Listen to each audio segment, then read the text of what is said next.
The morning sun rose over the Aufidus River on August 2nd, 216 BCE, illuminating what would become one of history's most devastating battlefields. A thin mist clung to the low ground near the water, blurring the edges of the Roman camp and softening the silhouettes of watchtowers and standards. Before long, the haze would burn away, revealing not just two armies, but two very different ideas of war about to collide.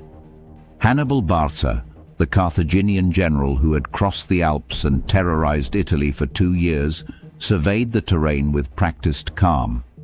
He had chosen this ground deliberately. The plain near the small town of Cannae, along the southern bank of the Aufidus River, was flat, open, and dusty, a place where maneuver was possible, but where a careless commander could trap his own men. Hannibal's army, about 50,000 strong, was smaller than the Romans, but it was forged from hardened survivors, North African infantry, Iberian swordsmen, Gaulish warriors, and his highly skilled Numidian and Iberian cavalry.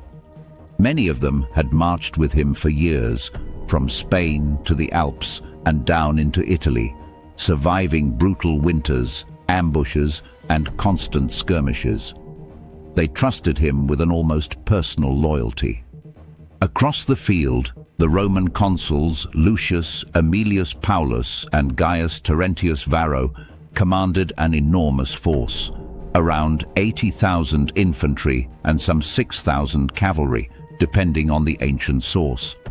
It was the largest army Rome had ever assembled up to that point, drawn from citizens, allies, and new levies raised in desperation. Rome had been shocked by earlier disasters: the defeat at the Trebia River in 218 BCE and the terrible ambush at Lake Trasimene in 217, where an entire Roman army had been swallowed by fog and Carthaginian surprise. Determined not to suffer another such humiliation, the Senate had decided on a strategy of overwhelming force. Sheer numbers, they believed, would crush Hannibal. In the Roman camp, tension mixed with grim resolve. The two consuls technically held equal power and alternated command day by day.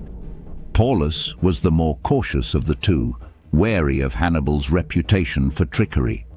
Varro, by contrast, was aggressive and politically ambitious, eager to bring Hannibal to a decisive battle and end the terror he had brought to Italy. On the morning of Cannae, it was Varro's day to command. The Roman army marched out, standards raised, trumpets blaring, the sheer weight of men and metal making the earth tremble. The Romans adopted a formation that emphasized the very thing they believed gave them an advantage: their mass of heavy infantry. Instead of the more open manipular formation, they packed the legions in unusually deep columns, shoulder to shoulder, rank behind rank. The idea was simple: concentrate force, smash straight through the enemy center, and shatter the Carthaginian line by frontal assault. The allies and lighter troops formed on the flanks, and the cavalry divided between the two wings. Hannibal watched this deployment with satisfaction. He had studied Roman ways of war for years, observed their strengths and their habits, and knew that they relied on the relentless forward pressure of their infantry. He had crafted his plan around this very expectation. He arrayed his army in a long line, but not a straight one. At the center, he placed his Gaulish and Iberian infantry, forming a gentle convex bulge that protruded toward the Roman line. These were brave, but not his most reliable troops. He intended them to bend under pressure, not to stand fast. On either side of this bulging center, he stationed his African infantry, veterans who had fought in earlier battles and who now wore Roman armor and carried captured Roman weapons, trophies from Trebia and Trasimene. On the wings, he deployed his greatest asset, his cavalry, especially the nimble and vicious Numidian horsemen. As the sun climbed higher and the heat began to press down on the field, the signals sounded. Dust rose in thick clouds as thousands of sandals and hooves churned the ground. The battle began on the wings. On the Roman right, their cavalry faced Hannibal's heavier Spanish and Gallic horse under Hasdrubal. The clash was brutal and close quarters. Fighters dragged from saddles, spears splintering, horses screaming. But the Roman cavalry, less experienced and less cohesive, soon began to give way. On the Roman left, their allied cavalry met the Numidians, whose hit-and-run tactics, swirling in and out with javelins and feints, gradually wore them down. Bit by bit, on both flanks, the Roman horse was pushed back and then broken. While the cavalry struggled and died on the edges of the field, the main weight of the Roman army pushed forward into Hannibal's center. The Roman infantry advanced in deep, crushing columns, shields locked, spears and swords ready. They slammed into the bulging Carthaginian center, and just as Hannibal had anticipated, his Gauls and Iberians began to yield. But they did not break in panic. They fell back slowly, step by step, fighting hard, yet deliberately giving ground. The once convex line began to flatten under Roman pressure, then gradually curved inward. What had been a bulge facing the Romans evolved into a shallow pocket, drawing the Roman mass further in. From inside the Roman ranks, the experience was confusing but encouraging.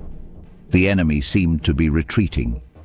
The legions pressed closer, urged on by centurions and tribunes shouting for them to keep up the pressure, to drive the Carthaginians from the field. Men in the rear ranks pushed forward, trying to join the fight, compressing the front lines even more tightly together. The Romans believed they were doing what they did best, pushing forward, grinding down the enemy with steady, disciplined force. But as they drove deeper into Hannibal's line, their formation became increasingly cramped. The sides of the Roman mass began to brush against the still firm African infantry, who had not retreated with the center. These African veterans had been waiting for this moment. At Hannibal's signal, they pivoted inward from both flanks, transforming the shape of the battlefield. The Romans, who had been driving into a narrowing pocket, suddenly found mailed warriors smashing into their exposed sides. At almost the same time, the situation behind the Roman army turned from bad to catastrophic. Hasdrubal, having defeated the Roman cavalry on one wing and helped rout the other, now had control of the open space behind the Roman infantry. Rallying his horsemen, he swept around in a great arc and fell upon the rear of the Roman formation. The legions, already cramped and engaged at front and sides, were now struck from behind as well. In a matter of minutes, the Romans went from attackers to trapped victims. Surrounded on all sides, fronted by the retreating but still fighting Gauls and Iberians, flanked by the Africans and pressed at the rear by Carthaginian cavalry, they lost the ability to maneuver or even fight effectively. The tight-packed formation that had been intended to concentrate their strength now turned into a deadly cage. So many men were crushed together that some could not swing their swords or raise their shields. Those at the edges died under a hail of blows. Those in the center suffocated, crushed by the living and the dying alike. Hours dragged on under the blazing Italian sun as the killing continued. Ancient sources describe the scene in horrific detail. Men slipping on blood-soaked ground, screaming for water, calling out to comrades who could not reach them, some trying to claw their way out of the press, others simply sinking to their knees in exhaustion and despair. Bodies piled up in layers. The Carthaginian troops, though also exhausted, continued the grim work, cutting down Roman after Roman. The very size of the Roman army, which had been intended as its advantage, meant that there was nowhere to run Nowhere to rally, nowhere to breathe.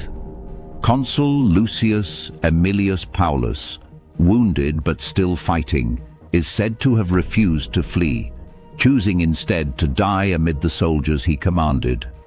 Gaius Terentius Varro, the more aggressive consul, managed to escape with a small group of cavalry, fleeing the field and bearing the news of the disaster back toward Rome.